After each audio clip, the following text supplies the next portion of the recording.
Hello and welcome to Dad's Ad Job podcast. This is your host Adam Neverborough, and I'm joined this week only by Roberto. Roberto, how are we getting on? We all right? Yeah, not too bad, mate. Yeah, I've had a good week. Looking forward to, well, I'd like to pretend I'm looking forward to some of the discussions we're having this week, but I'm not sure. Emotionally triggered already, mate, if I'm being honest. Oh, don't be like that. Don't be like that. Mate, imagine how emotionally triggered I'm going to be this weekend. Well, what's happening this weekend, mate? Oh, just someone's cup final, but we don't want to go on about that. It's gonna be a rough weekend. It could be a rough weekend for you. It could be. Yeah. So I'm not looking forward to it. It's a game where a lot of the tickets have gone on general sale, and a lot of Spurs fans are like, it's your cup final. You can't sell out your cup final. It's all going to general sale. Like, mate, fucking get in the bin. Seriously, do you not know what's going on at our club? Like, if you don't, then maybe you need to have a little word with your West Ham mate and find out what's going on. So, yeah. Also, why would you want to spend your money to go and watch Spurs as well? God, blimey. Yeah, I know. I got offered. I can't go, but I got offered 2 tickets, 20 quid each, and 1 ticket, £40 each, and on general sale for 50. And literally, people were trying to give them away, and they can't. And it's worrying. It's worrying a little bit to be fair, but yeah, it's just troubling times at West Ham at the minute because nobody wants to go to the games. Nobody's really. People are half boycotting it because they want to get the ball out, but then they feel that this game's more appropriate to the Brentford game, and then you've got people that are waiting for the Brentford game to do the boycott, and then it's just mad. It's just mad to think, there's no level of consistency as to how the fan base want. I think they're all on the same wavelength. They want a change of directorship, but it's choosing what game they want to protest at as a collective. So it's quite hard. But anyone that's paid for a ticket, has paid a season ticket, wants to go watch the football and go home, and then they're rightfully entitled to. But then there's some fans are like, don't go because there's no point. So, yeah. I think there's some good talk to have about this weekend's football though. I'm looking forward to talking about Arsenal. I think Arsenal are well placed actually for this weekend, and I actually think Arsenal have been well placed all season. I didn't get to talk about the Liverpool game because I didn't see it, and then I wasn't on the pod to preview it, and then after that it was the international break, so we didn't do a debrief of the game either. So I'll talk about that when we talk about the Arsenal fixture. But I actually feel really good, especially when you look at the performance of some of the Arsenal players over the international break. So I think quite excited to talk about that. But you've got topic of the week, match of debate. So what are we talking about this week, Ed? Firstly, let me just give a quick plug to Caddy Tanlin done this fantastic paqueta. Used to call me on the cell. Was it called paqueta on the blower? Is what the official artwork's called. So there you go. All official on canningtanlin.com. This was 20 of my finest pounds. It fits lovely. It's a really good quality shirt, and the guy is fantastic. So yeah, go follow Canning Tanlin. Go buy one of these fantastic shirts. And evening, Mr. Halls, how are we doing? You all good? Evening, Mark. So we are live on YouTube and Twitter/X this evening because we've now put our hands in our pockets and got a premium account, so we can now do both, which is great. But yeah, firstly, match of debate. Let's go.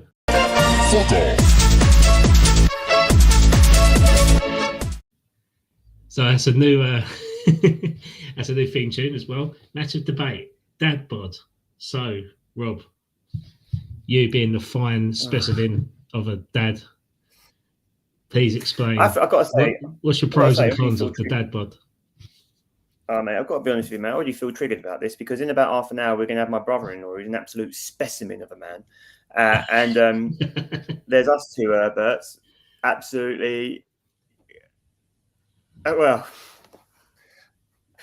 I mean, I don't even know what to talk about with the dad bod because some people love the dad bod, and some people don't like the dad bod. So it's kind of like, and I'm talking about just not like, so like blokes themselves are quite happy with their dad bods or not very, you know, impressed with it. But then on the other side of things, some women absolutely love the dad bod, can't get enough of the dad bod. And then other women like, no, I want my man chiseled like Michelangelo's David, right? So I don't know. I don't really know. I don't really know where I stand on this. Me personally, I'm probably 10 pounds off where I'd like to be. And my BMI says I'm 24 pounds off where I should be. So I don't really know where I weigh in on this because dad bods, isn't it? Like, I still want to be like my early 20s, Rob. Early 20s, Rob was like trimmed. So what does Alea think of your physique then? Like, is she bothered like, Daddy, you're not overweight, but like you're slimmer than what I am, but does she like bat an eyelid like, oh, I wish my daddy was thinner, or no, like no, never said nothing. All she just likes is her cuddles, mate. And Danny, mate, by the time Danny gets to 16, he could probably bench press me. He's an absolute unit. So I think, I mean, we try not to make weight a massive sort of debate in our house, if I'm being honest. We don't really, you know, we talk about what's right and good to eat and moderation, but we don't try to like overdo it because I was obsessed with my weight growing up and I didn't really want that. And you know, me and Kelly spoke about it, and it wasn't really something we wanted to enforce on our, you know, sort of impress on our kids. So we just try to focus on good choices. But the dad bod is kind of like, it's an interesting concept, isn't it? Because dad bods are kind of like it's like semi-prime, isn't it? So it's kind of like still enough to be able to like, well, yeah, it was still enough to be able to run around with your kids, but at the same time to be cuddly. And, you know, it's not like, I know, cuddling a bookshelf or something. You want to like, you know, cuddling a fridge. Yeah, you don't cuddle a fridge, do you? That's not comfortable. So it's like semi-prime. I think the best way to describe the dad bod is semi-prime. At the moment, I think I'm 10 pounds off my semi-prime. But yeah, it's just like, I don't know. What's the saying? Warmth in the summer? No, shade in the summer and warmth in the winter, innit? Is that how you say it? Yeah. Yeah. You could summer and warmth in the winter. That's what I'm trying to provide. What about you? Well, who doesn't like a veranda above the toy shop? As Peter Kay once said. But I've never been slim. I've never been. It's just not in my DNA. You know, I could look at a Snickers bar and I've literally put on weight straight away. But I try my best. Like, you know, obviously, I try my best to stay in shape. But I think I've just been at peace with my Mark in the chat here. He'll know full well that I've never been the slimmest of people, even when I was about 10 years old, like running up and down the wing, and like never been a runner, never been physically. You know, I could cope on the pitch, but I could never really say I've, you know, my physical presence was in the best, how can I put it? Wouldn't say it was chubster. Yeah, thanks, Mark. Cheers. Chubster. Like yeah, I thought the leather barrow frame has always been quite wide at the top, but I've got wide feet. They're about 2 foot apart from each other. No, but that is, I've always been like a chunk, effectively, but I've kind of held my body weight. Like, I don't look obese. I'm heavy. I'm stocky, but I'm just not. I'll just never be a toned chisel of a man. I'll never be that. But I like to think if I put a shirt on, I'll actually look half decent. But yeah, in terms of, and the thing is, like, Kerry's never really been bothered by my like sort of framework. Like, she takes me for what I am, and I should be more appreciative of that, really, because but yeah, it's hard to kind of explain yourself, isn't it? It's quite a hard debate, really. But I think the pros and cons is that. Yeah, I did. Well, the thing is, like, the way I look for a hook. I measure it, the way I measure it is that I'm 38. I'm going to be 39 in November. I can still run. I ran a marathon a couple of years ago. I ran 5K today. I teach gymnastics sometimes 7 days out of a week. I can still flip a little bit. I'll share a video for you. But yeah. I can still do somersaults. Drills on TikTok, and you'll see the flips. Yeah. I can still do bits and pieces. I can still keep up with my kids. I can still take my son for a run. Like, I can still do the things that I would want to be able to do, and to be able to share that with my children, rather than, like, one of the ways I always used to look at it is like, I'm 38 and I wanted to be able to still, like, play along with my kids. And like, I always remember, like, some of my happiest memories, some of the memories I can remember, my dad was like, he'd come over the school a couple of times and, like, play cricket with us, right? And obviously, like anything, it was never enough, and I always wanted more. But I also think there were times when I took for granted, because I think I was born. Hang on, Dad was born in 50, so 86. What's 86? That's 30. I think when I was born, my dad was 36, right? So by the time I was 10, he was 46, right? So, like, by then, so if I was 10, but I was playing cricket over the school when I was like 13, 14, 15. So, like, my dad was like 50, and I think I probably was demanded more than perhaps he was able to give at that time, which isn't his fault. But I think for me, I wanted to be able to, like, if Danny wanted to go and, like, throw a ball or kick a ball or play wrestle or go swimming, like, I wanted to be able to do that, and the same with Alea. Like, Alea now is 5, and I still feel pretty good and able to do things. And the same with Kelly. Kelly is active with the kids as well, and I think that was important to us. So, in terms of, like, I know we've kind of gone off the dad bod stuff, but, like, even with the way I am physically right now, when I look at it, I'd like to be smaller, but I can still do all the things that I would want to be able to do with my kids if they wanted me to. So I can't complain too much. I kept myself relatively in good state. I can still do all the things. But yeah.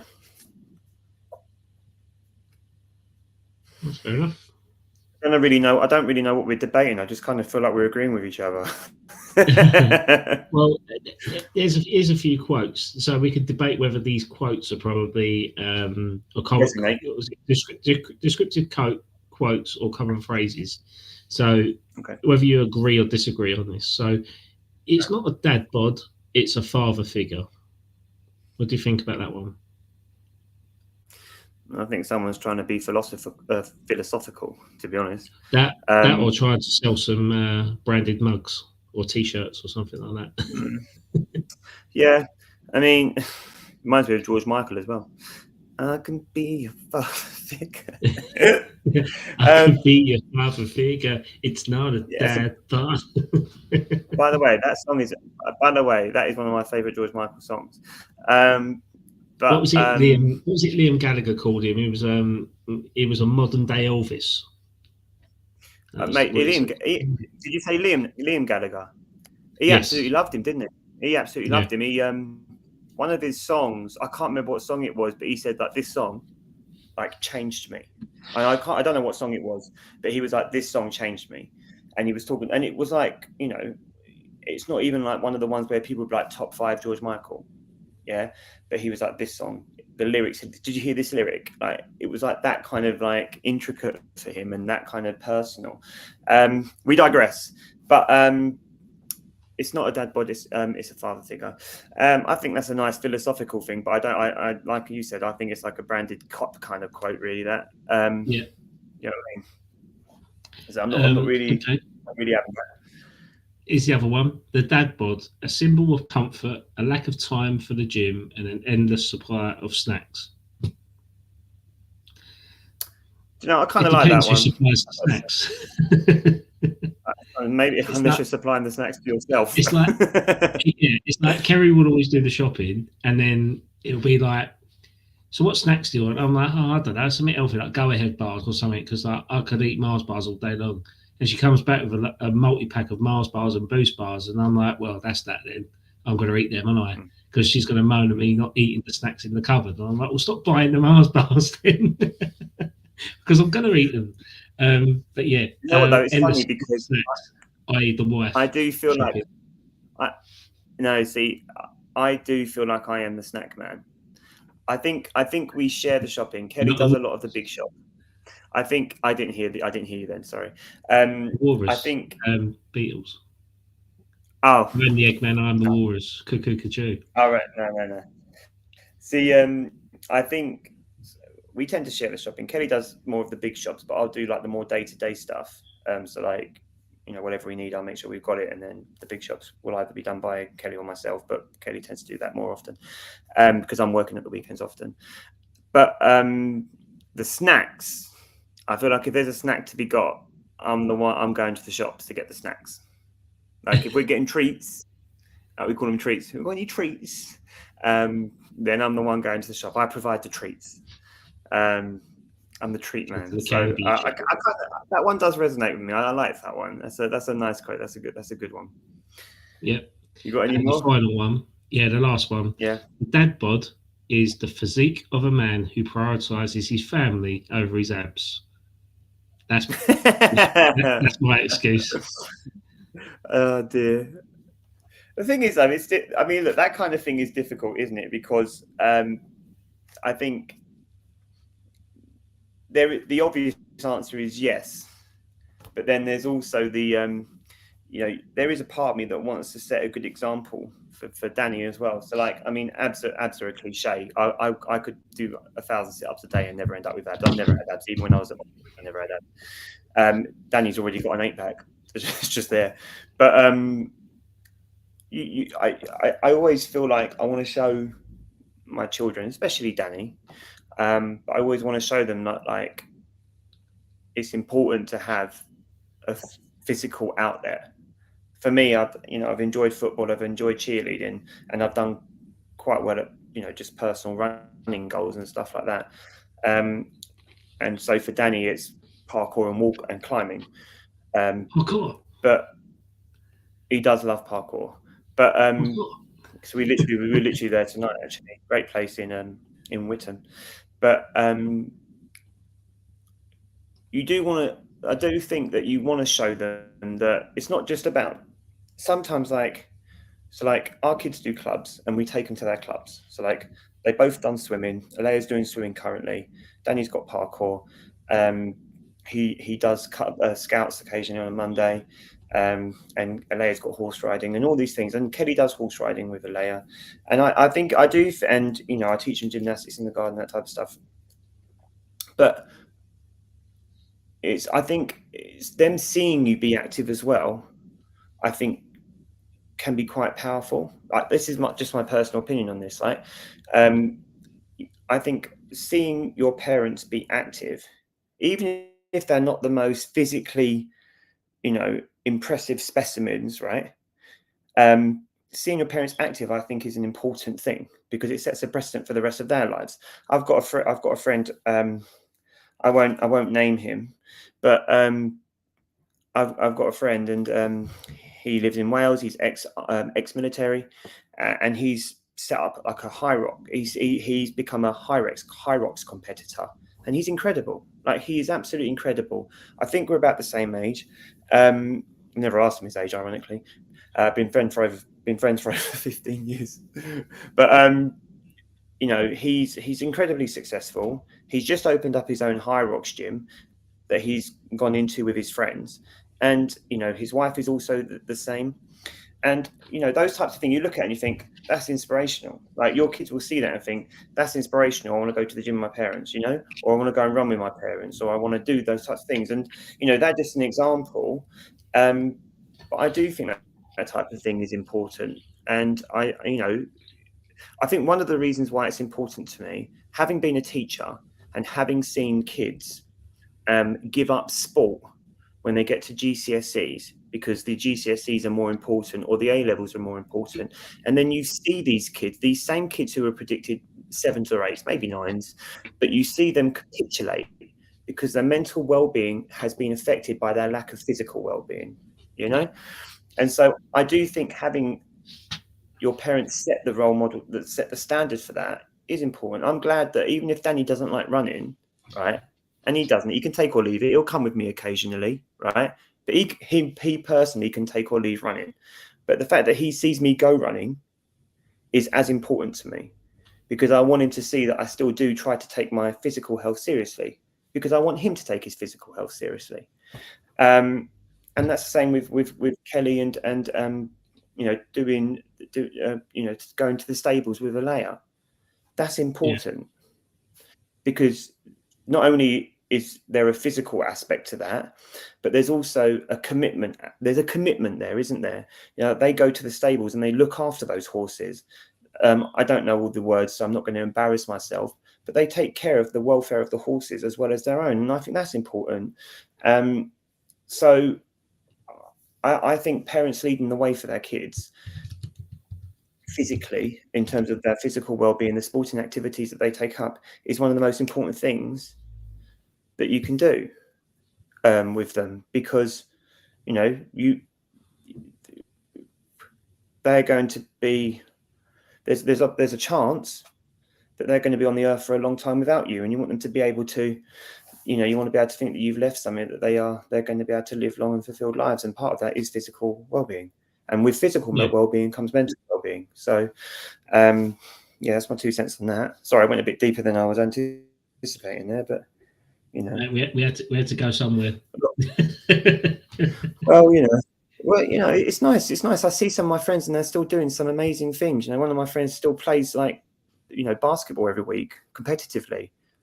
And I think, wow, that's incredible. That's great. Like, you're still doing that. I'd love to still play football every week. I ain't got the time. I would play as well if I did. I 100% would if I had the time. Only 5-a-side though. I don't know if I've got 11-a-side in me anymore, but I'd play 5-a-side if I could. Yeah, I think it's great when you see parents setting the standard for their kids. Yeah, I mean, I wouldn't go near a 5-a-side anymore, especially after doing my ACL. No, I know you would.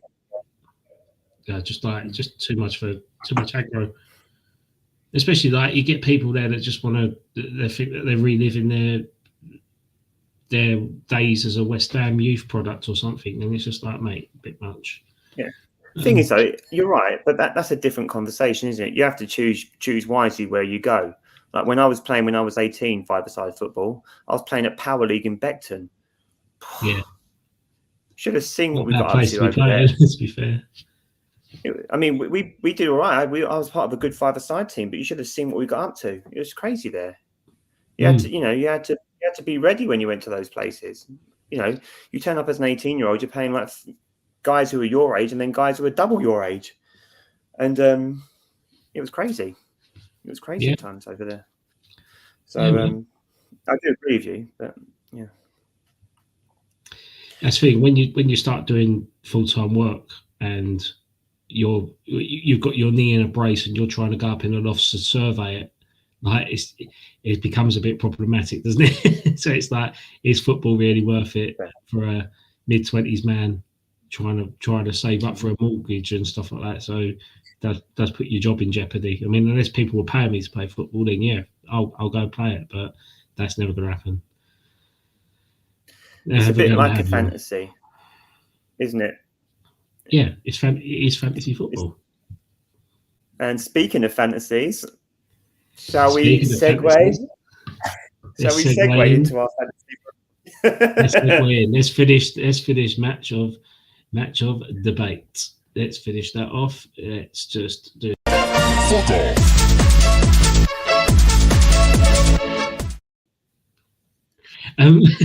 Sorry, raving. But yeah, going from one raver to another raving intro. Here we go. It's time for ChatGPT Get Banged.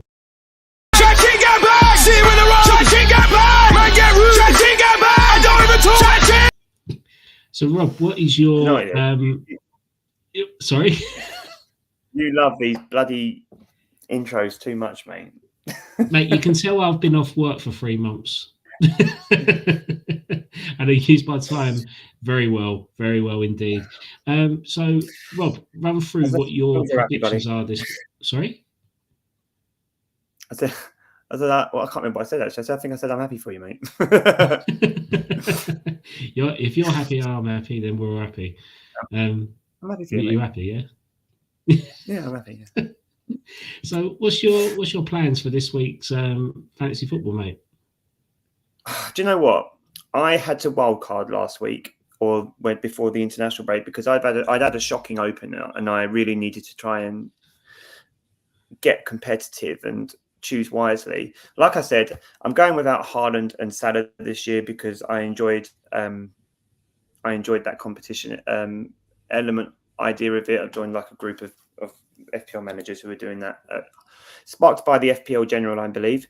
And one of the other things I do is I don't take any hits when I play, so I do make the game quite difficult for myself. But it just makes it more fun because otherwise it just becomes a bit predictable. So I needed to take some gambles, and I wildcarded, and the wildcard benefited me, and I managed to move up to, I think, 5 millionth. I think I'm currently 5 millionth in the world, which I will take, given what I think I was like 10th million. My overall place is 5 million, which I'm relatively pleased with, and I've managed to move up. I've got complete green arrows. I can't complain. I've got complete green arrows, so I'm doing great. So I don't actually plan on making any transfers this week, but if I were to make a recommendation, I'd put Grealish in my team as a punt, and over the last 2 game weeks, he's registered 4 assists. So as a punt, I would be highly recommending putting in Jack Grealish. And then in terms of what I might be doing, I might be I'm seriously considering what to do with Bruno. Now, the reason why I'm seriously considering what to do with Bruno... Rob, we don't talk about Bruno. We don't. You're right. You're right there. We don't talk about Bruno. He's in the Wolves. But I might take him out. He's got Man City this week. And the next few fixtures for Man United are not good. And Man United haven't been great. I did captain him against Burnley, and I got 20 points for that, which was really helpful. But even then, I'm just not convinced. However, Palace are looking pretty good. And their next 3 fixtures are okay, actually. And they've got Sunderland, West Ham, and Liverpool. They always tend to turn up against Liverpool, so you never know. So I'm looking at the potential of either a Palace midfielder or Mateta for Wood. So that might be where I go this week. I'm looking at. I think I'm looking at a Palace player because I like their next 3: Sunderland, West Ham, Liverpool. I think they'll get goals. I've already got Munoz, who's an attacking threat anyway. Mateta looks like the obvious. I'd prefer a Palace midfielder, maybe Sarr, but at the moment he's flagged. So that's probably where I am. I'm not sure. I couldn't get it up on my phone because of the buttons. I just couldn't get it to do the thing I needed it to do. Yeah, that's where I am. That's where I'm sort of leading. What about you? Well, I've not touched my squad, but we can have a look at ChatGPT's team if we like. Go on then. I'll do this trying to show screen. Here we go. So this is Chat GPT squad. So we had asked it the question. I said, would you like to make any changes? And the obvious glaring option was Rosselev at Brentford. He has been substituted out or transferred out because he is no longer part of Brentford's full team squad for this season, as he's joined Southampton. So it suggested that we make the change of transferring him out and putting Trevor Chalobah in, which is what we have done. And that was the only change that it made. It didn't want to, obviously with Mateus Cunha as a flag with injury, it also asked for Morgan Rogers to be putting in for the starting lineup playing against Everton. But also, interestingly, if you notice something there, which is going to piss me off big time, and that is it's made Mohamed Kudus captain for this game week, which, I probably can't fault ChatGPT's mind in terms of maybe him going to his former club at West Ham in the London derby. He's going to be having the performance of his life. I mean, if AI can predict it, then it's a given, right, that it's going to happen. It's just something we've been dreading since we sold him all summer. So, so that is ChatGPT's team. So, in goal, you've got Pickford. Obviously, he's having a really good season, especially under playing David Moyes. We've got Aït-Nouri, Destiny and Doggy, Trevor Chalobah as your back three, Morgan Rogers, Florian Wirtz, Mohamed Kudus, Pedro Neto as your midfielders, Chris Wood, Ollie Watkins, and Jared Bowen as your strikers. So, what do you think about that lineup then? I mean, I think it's pretty good. I think it's good that you've gone 3-4-3. Not me. ChatGPT. No, I know what you mean. No, I know. I know what you mean. I know. But I think Pickford's a good bet. Aston Villa at home, though. Ironically, I have Martinez in goal. I'm not convinced by Man City at all so far this season. But Tottenham have looked good. Chelsea have looked good. Not convinced by Wirtz, which is why I took him out of my team. Bowen will always get you points. I mean, I wouldn't be surprised if West Ham beat Tottenham. I've got to be honest. No. I wouldn't be surprised. West Ham are that type of team. West Ham are just that type of team. But you've got to think that Tottenham are going to win that game. Yeah, you have to. So, but I mean, the team itself looks all right. But like I said, for me, Wirtz and Aït-Nouri are the weak links there. Yeah, at the moment, 100%. But I think I say Man City. I think maybe there's just a slow bedding in period, but he's playing in a more advanced role than a defender, isn't he? So I think when they get a good run of games and he'll be providing the service for Haaland, I think that'll be a good matchup. But that's ChatGPT's team. I mean, my team's remaining unchanged. I haven't touched on Sweet just yet, but what I'll do is I'll give like a little update on a short or something closer to the weekend. But I'm quite happy with my squad. If I'm honest, I think they've done really well last week at the last game week, and then that's how I feel. But that is the end of this week's Chat GPT Get Banged. If I can find the video.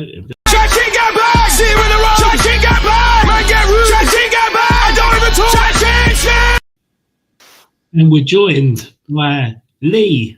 Lee, how are we getting on, mate? Yeah, all good. Hey, Adam. Hey, Rob. Hey, everyone. How's it going? Lee, what are you saying, Lee? Introduce yourself to our followers. Yeah, so hi, everyone. I'm Lee. I'm Rob's brother-in-law, pretty much, albeit in name. And I'm an Arsenal fan, and I've been on the show. It was about a year ago, I think I came on the show, and I'm going with the guys. Deadline day, wasn't it? Yeah, and I'm going with the guys to Bremen next weekend. So very much looking forward to that. Yeah, it should be good, shouldn't it? I mean, this has been a long-awaited lads trip, hasn't it? This trip to Bremen next weekend. I've already said if if my sister and Lee break up, we're keeping Lee. So that's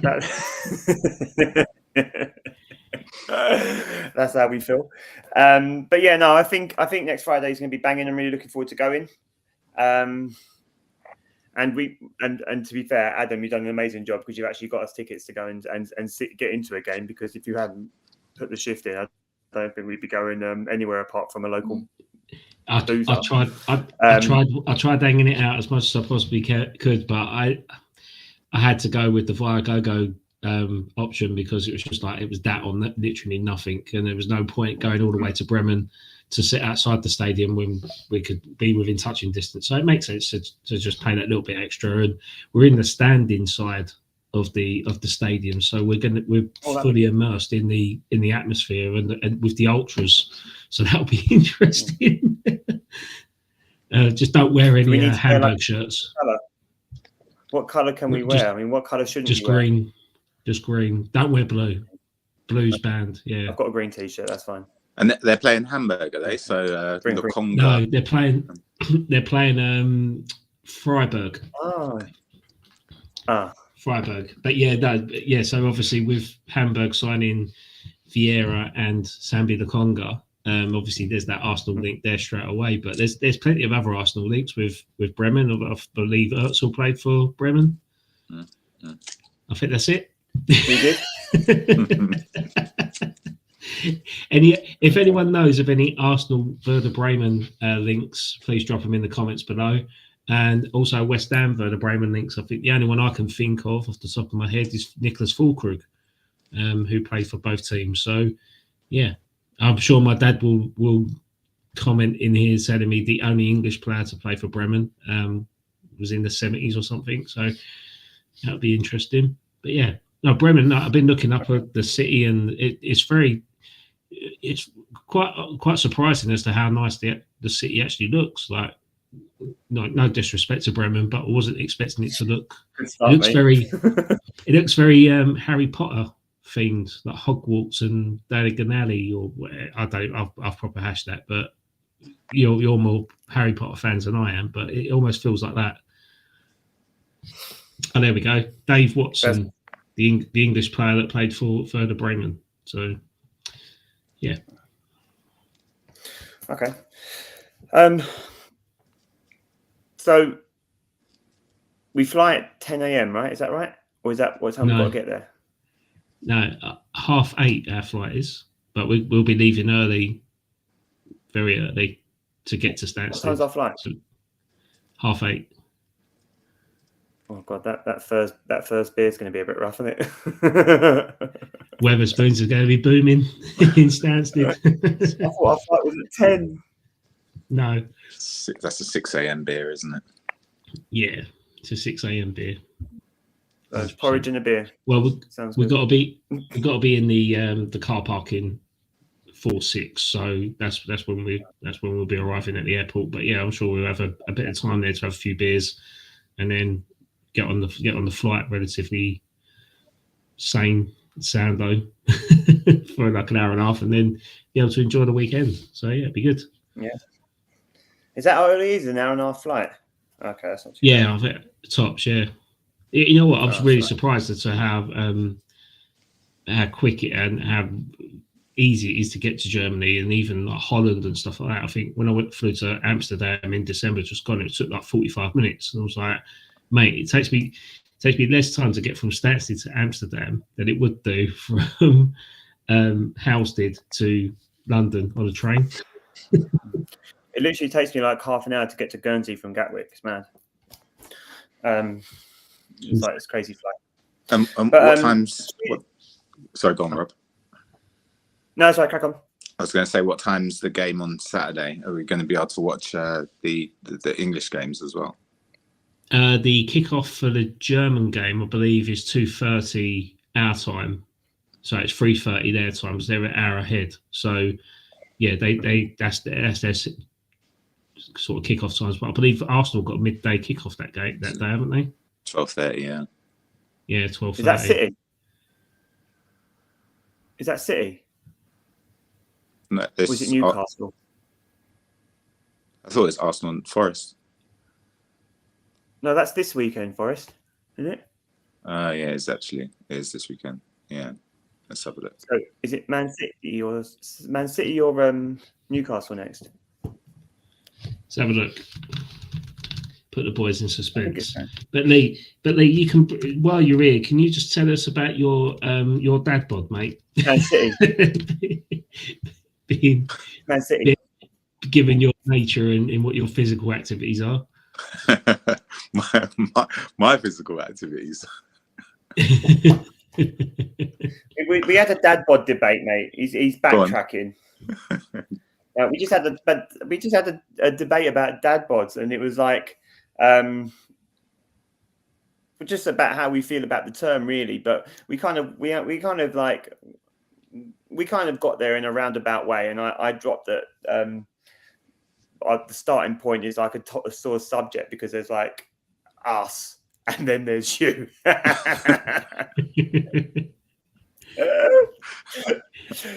Absolute tank. So just explain what your sporting activity is. So I used to do judo full time, so I would train 2-3 times a day for a long time, and then I had enough of that and decided it was time to go to the pub a little bit more and get a job and then some money for the family. So I've tried to retain it by still going to the gym fairly regularly, but also used to have a 6-pack, now I have a barrel. So that's from your dad. Listen.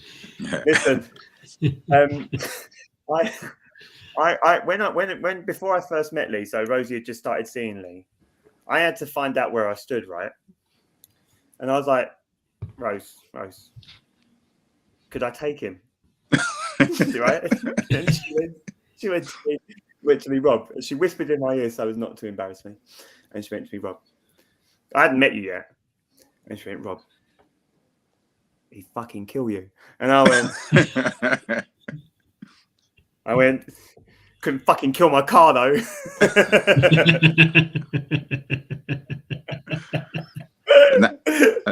When it comes to it, that Renault's coming for you. And that was the welcome to the family, Adam. So that's unwelcome, mate. That's unwelcome. And the thing is, Rob, you found out he does flips. So when you drive towards him, he does a moonsault and just completely dodges your motor straight away. That's what I mean, mate. Like, I'm deceiving. I'm deceiving. You wouldn't know what to do with me because I don't come like you would expect. Just kind of like. That's a statement right there, Rob. We'll leave it there. Let's talk about Nottingham Forest. Let's move on to the games. Right. I'm on the schedule here. I've got to finish by our pass. I've got to finish by our pass today, so we need to talk about Forest. Give us your predictions then, mate. Do you want me to start? All right. I think that so I did do some research on this. My main concern here actually is I think Arsenal are good enough to beat Nottingham Forest, right? What I don't like is they're going to have the new manager bounce. It's Big Ange and it's Tottenham. So I really, really, really do not want to lose to this Nottingham Forest team. I actually quite like Nottingham Forest. I know West Ham have got their beef. That's not my I know that Palace have got their beef with them and everything else. I hear it, but that's not my fight. I actually quite like Nottingham Forest. I like their players. I was gutted when I heard that Morgan Gibbs-White was going there, and I'm so glad that their chairman put a stop to that with some sort of under the veil death threats, I'm sure. But I think that new manager bounce, Big Ange aside, I don't know how much he would have been able to change in a week. So that Big Ange all-out attack, I'm not sure will be there. I do think that Nottingham Forest are very good defensively, but they're quite good on the counter-attack. But our last 5 fixtures have been 0-0 draw, a draw, 3-0 Arsenal win, 1-2 Arsenal win, 2-1 Arsenal win, and the last time, and then the 5th game way back was a 1-0 loss, and that was at Forest. We're at home this weekend. And I've kind of predicted what I think the team will be. I'm thinking it's going to be Raya, Timber, Saliba, Gabs, and Calafiori. Zubimendi, Odegaard, Rice, Noni on the right, Yuko in the middle, and I think he'll probably start Eze on the left. So I think in terms of the team, I think that team should be able to beat Nottingham Forest.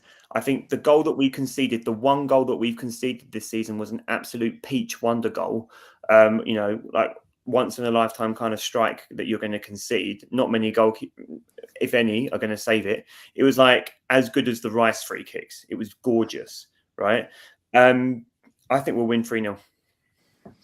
And Rob, how do you think he's going to play it with like the transitions? Because in the first couple of games, we've been trying to force them a little bit more with like send the ball into the corner for Gyökeres, and whereas last season we were a lot more about control. Do you think he'll revert to the control in this game? I don't know. I think that Noni is going to if he starts Noni on the right, Noni's only got one sort of focus. He's going to be straight down the wing, looking to cross the ball, which I think will work well for Gyökeres. Even though Gyökeres isn't much of a headerer, if that ball comes across the floor, you know that Gyökeres is going to be there. So I think that Noni and Yuko combo could be quite fun, actually. The other side of it is that Eze is a maverick. So you've got a maverick and a runner. And I kind of think it could be a fun chaos. I don't think Arsenal, if this is the direction that Arteta thinks he needs to go with the players that he has, I think Arsenal could be more enjoyable to watch this year. But I also think that we could potentially be more open at times as well. Zubimendi's still adapting. He's clearly very good. Odegaard hasn't quite reached the peak of the season before last season, but he had a really good international break. Noni had a really good international break. Rice scored. The players have had good international breaks. It's the first one ever in like 5 years that we haven't had an injury when they've come back from the international break. I think Arsenal are really poised. They've got a home fixture. And then they've got a home fixture straight afterwards against City. You're going to be thinking, we need to make a statement against Nottingham Forest so that Man City come scared. So I think that Arsenal are going to be all out and all over this, if I'm being honest. What are you? Yeah, I think similar. I think he'll go again with the open game, but I think we'll really just press them really high up on the pitch as well, and you'll be thinking Andrew's going to come in, he might try and do some open stuff, so let's just go with the standard Arsenal how we play. And I think there'll be quite a few goals, and I see Tony's put 3-1 in there. I reckon 3-1's probably fair. I don't know if I can see us conceding. We're so strong at the back, but I suppose Saliba's out, right? But Mosquera was great when he came in the other day. If we concede one goal, that would probably be the max. I reckon, we'll put three past them at least. Yeah. What do you think, Ed? I think you'll win 2-0. I think it won't be I think because you've got Saka out, I think you've got a couple of players out, haven't you? So I think you'll probably just look at it from let's not play pretty and let's just get the job done, because obviously you've lost points the last game week against Liverpool. So it's about getting those points back on the table to teams that you should be beating on a regular basis. So I think the most important thing is the win. It's just not how you do it. It's just getting those 3 points and trying to keep a clean sheet in the process of doing so. So I think I'll go 2-0. I do think Lee's right, though. I think that, I was surprised when they appointed Ange, if I'm being honest. I thought they would have gone. I would have said that going from Nuno, Marino almost made more sense. And by the way, Marino and Nottingham Forest chairman would have been cinema. Yeah. But you can still have a Mourinho West Ham chairman yet. Stylistically, I do think that I did think Marino made more sense. But that's fine. I think that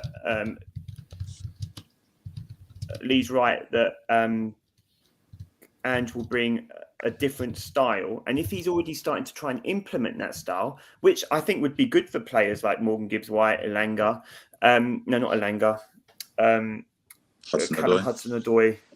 Yeah, I think those players with freedom, I think they'd enjoy that freedom. But I also think that they could be vulnerable because they're not well drilled yet. So I think Arsenal could suffocate them. But then when they do break, if the ball is going to people like Madueke, who can carry the ball fast, really, really fast. Saw the goal he scored on, was it Tuesday night? Just absolutely gone. And he is really fast, and he'll get past the left back on the right wing. He'll get a couple of opportunities, won't he? And even if he's not in a shooting one, he's only going to pull the ball back. And Gyökeres in that penalty area is going to be clinical. You've got to think, or will have the opportunity to be clinical. And if not, you've got Eze as a maverick on the other side, haven't you? But it's going to be. I think there'll be a lot done in the middle of the pitch. I think Zubimendi will have to be a little bit stronger. I think sometimes he's getting pushed the ball a little bit too easily, and he's just got to adapt to that physicality of the Premier League a little bit better. Yeah, I agree. Yeah. I think he will adapt, but he's not quite there yet, is he? You know, and he's getting used to it. I was surprised at Forest with their selections of kind of whether it's Ange or Mourinho, because it felt like Ange just won a trophy, great. Mourinho, is an unbelievable coach, right? But it shows, they're really sure about the direction of the club, because Mourinho is going to take you in a very different way to where Ange is going to take you. And are they just, shooting from the hip after Nuno and not quite really sure where they want to go? I don't know what if you've discussed that already or your thoughts. No, I feel sorry for Nuno. And you kind of feel like the writing was on the wall when the chairman came on the pitch at the end of last season, was giving Nuno jib. And I'm like, mate, he just got you into Europe. What are you talking about? Like, I think it was because of the drop-off from... They were aiming for Champions League at the point where they were in that top four, weren't they? And they just capitulated. They were losing games. And look at the they were depth dropping of their points. In comparison but look at the depth of their squad in comparison to Chelsea or City or even Liverpool. Like, Liverpool's bench is better than some of Nottingham Forest starters, with the exception of Gibbs White, who is absolute class. That purchase from Wolves was beautiful. Like, excellent transfer business. And Nottingham Forest have bought good players to add depth where they didn't have depth. They've added, I think, 2 players from City. So it's not like they had the depth last year. They've had to add depth this year. And even Arsenal's bench wasn't great last year, but you would have had some of those players, not Sterling perhaps, but you would have had, like, you look at Nwaneri coming off the bench, and then the rise of people like Skelly, right? Nottingham Forest didn't have that. So I kind of feel, a lot of those players, you got a 30-plus-year-old Chris Wood up front. Like, I think Nuno was in, like, the running for manager of the season. He had an incredible run. Yeah, I think it's crazy. I think, honestly, it's a crazy appointment. I honestly think this is a car crash of an appointment. Yeah. Well, you think Ange is a car crash appointment for Forest? Yeah, I do. I think he. I know he won Tottenham a cup, right? But they're champions of Europe. But by that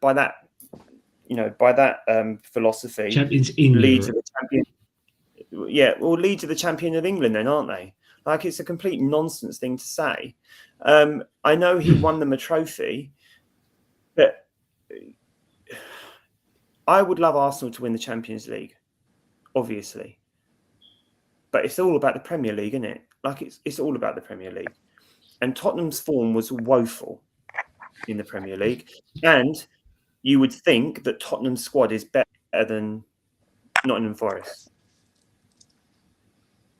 I do not think it's a good appointment. I do not think it's a good appointment. I really don't. I think if I'm wrong, then I'll eat my humble pie. But I think it's just almost like I can see it being a good fit because of the Greek connection, and with the way that Ange plays, Nottingham Forest probably are pretty suited to the way he wants to play. So it kind of does make sense. But we had this chat, didn't we, before anyone was even being appointed, and I said it wouldn't surprise me if they went for Botafogo's manager because they've nicked all their players. So it's like we might as well nick their manager as well. And it works out it's Carlo Ancelotti's son, Davide Ancelotti. So it's like, well, that would have been a good appointment because he had experience at Everton being an assistant manager. So it would have made sense. But he's gone with Ange, and I think he's got Ange. The pressure is on Ange because he's put the pressure upon himself because he's the type of person that says, "I'll win everything in my second season." So now, next season, he's got to win something for Forest. He has to, because otherwise his entire reputation is dead. I just don't see it. Like, I loved it when he was their manager, when he was Tottenham's manager, because they were a shambles, and you can see it. Thomas Frank has come in, he's turned the lock, and all of a sudden, Tottenham are pretty decent.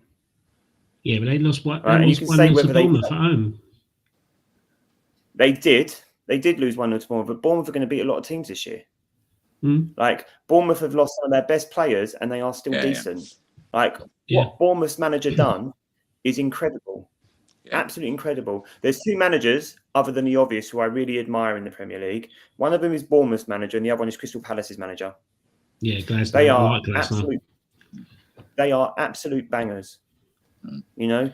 I would hate to lose Glasner. You know, he's got the capabilities of managing Arsenal. He's got the capabilities of managing Arsenal 100%. But the thing is with Glasner, he's got a clear identity of the way that he plays football. Because even when he was at Frankfurt, you could tell he was playing this 3-4-2 as well. Yeah, but it's still the Premier League. And this is my question of my question of Ange. I am not sure that this style of football is suited to the Premier League. I'm just not sure because it worked in Europe, obviously. Maybe that's what Nottingham Forest are looking at, because it does work in Europe. But does that work in the Premier League? It worked in his first season, didn't it? Because he got Spurs into a position where they could qualify for Europe. But then a lot of that. But you're right. But a lot of that was kind of lived off the first half of that first season, and then there was a massive decline, and then that decline continued into season 2, which eventually resulted in his sacking. I mean, granted, he won the cup, but they were a laughingstock in the Premier League for the whole season. Like, them and Man United both finished like what was it, 15th to 16th? Yeah, that's embarrassing. And it's embarrassing for Tottenham, embarrassing for United as well. Like, the Tottenham fans were furious. They were like, "Yeah, it's great. He's won us a trophy, but it's time that he goes." Yeah, and he got in his press conference, with his head high and all that. But now he's got to come back. In his press conference today, they were talking about his departure at Spurs, and he basically said, "I knew I was leaving Spurs before the final." It's just like. He knows. He was told. He was like, "You're not gonna. This is your last game for Spurs." He knew it, and he was told it. Imagine going into a final of the Europa League and going, "Oh, you're after this game, win, lose, you're out." So he was like, "Okay." Well, same with Mourinho. They were going to do the same to Mourinho, weren't they? They just fired him before the final. They fired him a week before the League Cup final, wasn't it? And because they didn't want to pay. Yeah, because they didn't want to pay a £4 million cup bonus if he won it. Yeah, that's right. Yeah, that's right. It's insane,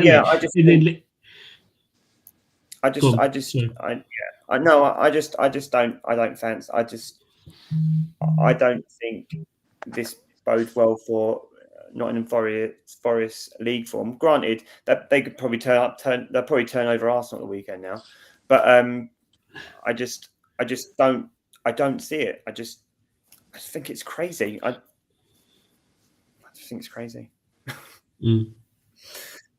Fair enough. Should we talk about West Ham? We can. Let's do a reaction on the last game. So obviously we beat Forest 3-0, which was Nuno's last game.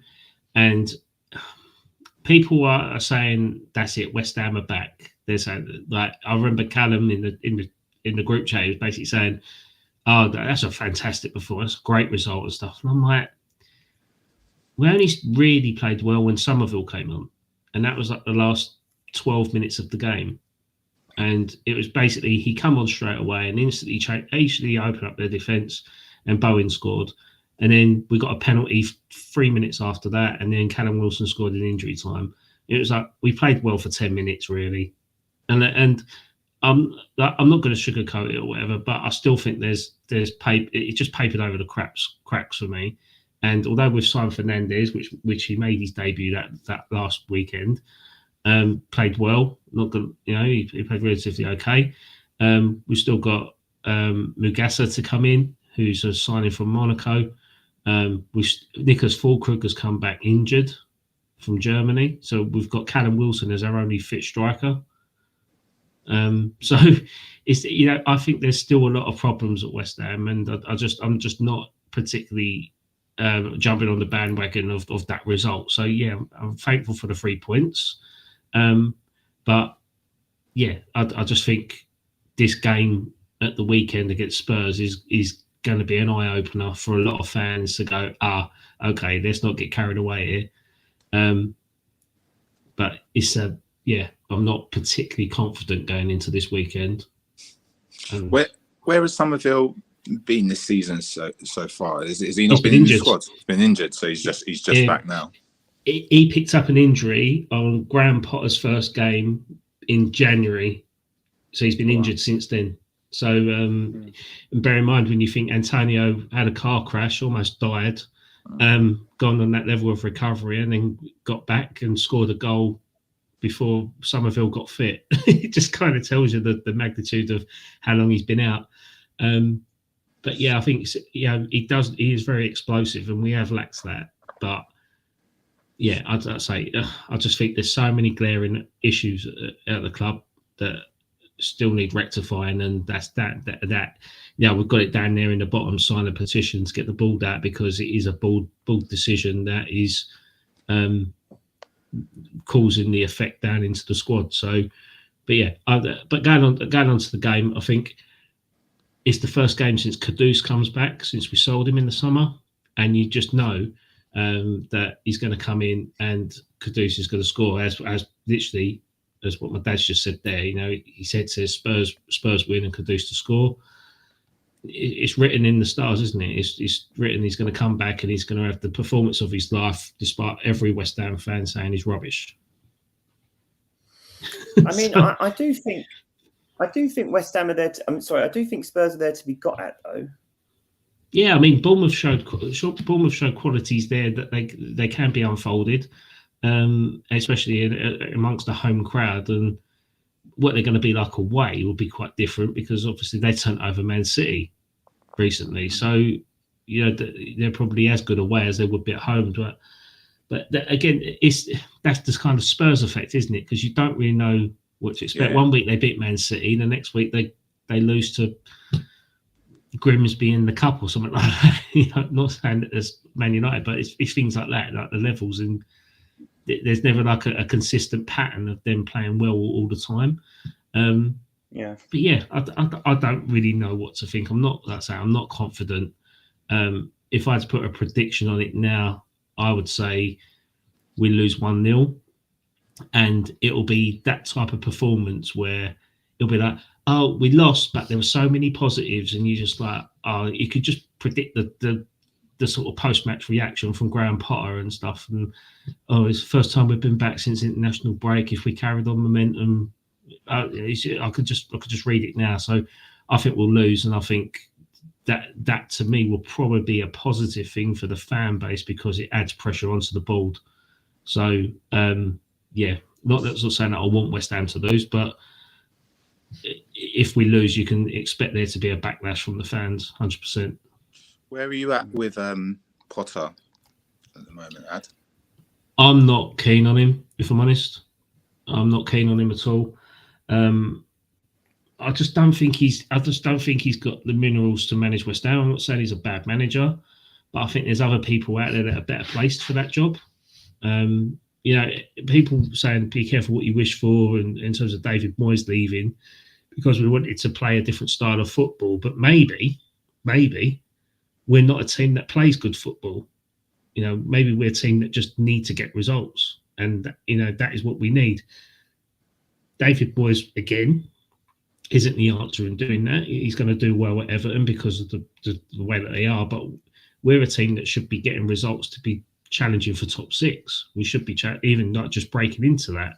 It's laughable, but we should be looking to nick the points to get amongst that. You know, like Spurs can be got at, Newcastle can be got at, Aston Villa can be got at, Nottingham Forest can be got at. So it's almost like, well, we could probably but West Ham are not better than any of those teams, mate. No, but we as I said, every year West Ham should be aiming to be the best of the rest, which is 7th. The team, no, I don't agree with that, because if you look the teams that you've just named, the team that are chasing those teams that you just named are Bournemouth. That is the team that is chasing that spot. But we as West Ham, no disrespect to Bournemouths and your Brightons and your Brentfords. They're playing good football. That's great. But West Ham as a club, historically, being a top 10 Premier League team throughout its existence in terms of the amount of points we've collected, most losses in Premier League as well, by the way. But we should be, based on our status as a Premier League club, we should be aiming to be the best of the rest. We should be aiming to be the top of the 14 table. We should be. It's laughable, but we should be, because that is our aim. We're never going to win the league. It'll be very, very rare we get Champions League football, but if we can get Conference League every year, that's our level. That is what we should be aiming for as a club, and that's what West Ham fans want. I don't think we're being unrealistic in terms of, we should be challenging for the league, like what Spurs have been saying the past few months. But that's just how I feel with it. You've won the Conference League, right? So you've been up there. So it's not that you haven't been there. I think it's interesting what you say about kind of the style of play and Potter and stuff. I think it's a different challenge, right, for him being in West Ham compared to Brighton, where he is trying to play, quite big, expansive football, and maybe they want that style. But it sounds like you're not quite there yet, right? And do you have the players for that, really? We've got Mavericks in Paquetá, and obviously Bowen is class and stuff, but it's just with the manager at the minute, it's just not getting the best out of them. But I don't know. My dad's a believer. He's like, give him time, give him the tools, let him have his own players and stuff. But he's had neither. He hasn't had much time. He hasn't got the players he wanted, because he's ended up with Callum Wilson and Carl Walker-Peters on free transfers, and Fabianski this week. So he hasn't had his players. And also it come out to light that he's got an 18-month break clause in his contract. So at the end of this season, he could leave for free. He could be sacked. So it's like, well, where's the support there then? Like, if he's your guy to lead you forward, that you're so confident, give him that contract and stick by it and support him. And we're not seeing it. So there's no point trying to back someone if we know the board ain't going to back them, because they're not going to get the best out of them. They're not going to do their job properly. It's like getting a carpenter in to build you a stud wall and then going, we ain't got no nails, mate. You've got to stick it up with something else. And that's effectively what we've got. What's your thoughts? What do you think West Ham's result will be against Spurs this weekend? I think it will be 1-0. Sorry, I think it will be 1-0. Right. Where is it? Is it London Stadium. London Stadium, yeah. I think Spurs will bounce back from the Bournemouth game, so I reckon 1-0 or 2-1, something like that. Okay. Well, you think West Ham will win 2-1? I think West Ham. No, sorry. I think 1-0 or 2-1 I think Spurs will win, basically. Okay. And I think it'll be by a goal. I think they'll just, they're a weird team, Spurs, like you said earlier. Beat City, lose to Bournemouth. come back, beat West Ham, and then their fans will be up again and stuff. And yeah, West Ham with you winning 3-0 as well last time. I think you probably lose this one to Spurs, and then we get the enjoyment of ribbing you in Bremen afterwards. mate, I'll be ribbing you with you. No, ribbing, not women. I won't be ribbing anyone. No, I do. I think West Ham will put up a fight. I think West Ham can get a draw out of that game. Okay. I want to believe they will. Yeah, because you don't want to be biased. Like, it's not as if you've got a North London rival. I can't see them winning. I can't see them winning, but I don't want to lose. And I think Bowen's got enough there. I think there's some exciting. If they start with Somerville, I think that could be quite exciting. And you've strengthened. I mean the predicted season. You strengthened, and you don't really know anything about them either. So I think there's almost something like sleight of hand about them, because you don't know anything about those players and what they look like in the Premier League yet. So, I think there'll be. I think you could catch. I think you could catch Spurs out. I do. I don't think you'll win, but I think you could catch them out. Yeah, I mean, looking at let's say the injuries and stuff that Spurs have got. I mean, they've got Kulusevski that's out, Maddison's out, Dragusin's out, Yves Bissouma's out, Dominic Solanke's out. They've got a lot of injuries there, and West Ham have only got Guilherme out and Fulkrug out. So it could. I don't know. It could. We'll see how it goes, really. But the